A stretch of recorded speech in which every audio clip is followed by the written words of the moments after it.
नमस्कार दोस्तों, turning point में आपका स्वागत है। My name is Kishan Soni. मैं आज बताने जा रहा हूँ का स्लो कंप्यूटर कैसे फास्ट किया जाए।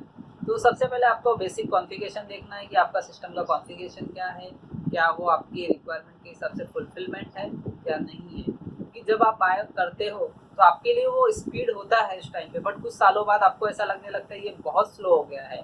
तो ऐसा नहीं होता है दोस्तों, क्योंकि वो उसकी स्पीड पे ही चलता है। हम जनरेशन के हिसाब से आगे चले जाते हैं तो हमें लगता है कि हमारा सिस्टम स्लो हो गया है। तो इसमें कोई बड़ी बात नहीं है।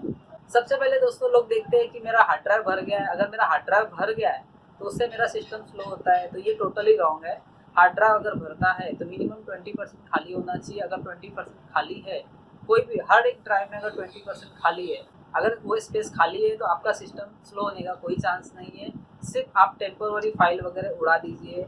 उसके जो लॉग्स बनते हैं उसके टास्क शेड्यूलर में देखिए कि एक्स्ट्रा टास्क नहीं चल रहा है कहीं, तो अगर वो टास्क चल रहा है तो उसको रिमूव कर देना है जो रिक्वायर्ड नहीं है। तो कुछ प्रोग्राम से जो आप नहीं यूज़ करते हैं काफ़ी टाइम से, तो वो भी निकाल देना है।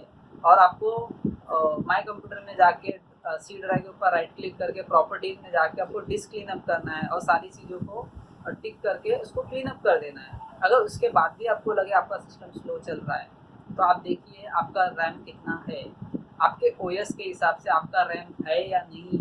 तो आप देखिए कि आपका ओएस के हिसाब से, आपके सिस्टम के हिसाब से आपका रैम कॉन्फ़िगरेशन से मैच करता है या नहीं। अगर वो मैच करता है तो आपको ध्यान देना है आपके प्रोसेसर पे। अगर आपका प्रोसेसर स्लो है तो आप प्रोसेसर चेंज कर दीजिए। साथ ही साथ अगर रैम अपग्रेड कर सकते हैं तो बहुत अच्छा है। एक चीज़ अपग्रेड करोगे थोड़ा सा सिस्टम फास्ट होगा, बट आप प्रोसेसर अपग्रेड करोगे तो काफ़ी सारा आपको इम्प्रूवमेंट मिलेगा। और ग्राफिक कार्ड अगर ऐड करते हो तो बहुत अच्छा इम्प्रूवमेंट मिलेगा दोस्तों। लोग ये ध्यान नहीं देते, सिर्फ वो रैम चेंज कर देते हैं और उनको लगता है उनका सिस्टम फास्ट हो गया है। ये फास्ट तो हो जाता है बट उस लेवल तक फास्ट नहीं होगा जितना आप एक्सपेक्ट कर रहे हो। तो उसके लिए आप प्रोसेसर भी साथ में चेंज करिए तो आपको एक बेहतरीन स्पीड मिल जाएगा। तो दोस्तों, आपको इस वीडियो में जो भी चीज़ समझा नहीं होगा आप कमेंट बॉक्स में डाल दीजिए, आपको रिप्लाई मिल जाएगा। और मेरे चैनल को सब्सक्राइब करिए, वीडियोस को अगर लाइक करिए पसंद आया हो तो, अगर ना पसंद आया हो तो डिसलाइक करना ना भूलिए। क्योंकि डिसलाइक करेंगे मुझे पता चलेगा कि मुझे और इम्प्रूवमेंट करने की ज़रूरत है। धन्यवाद।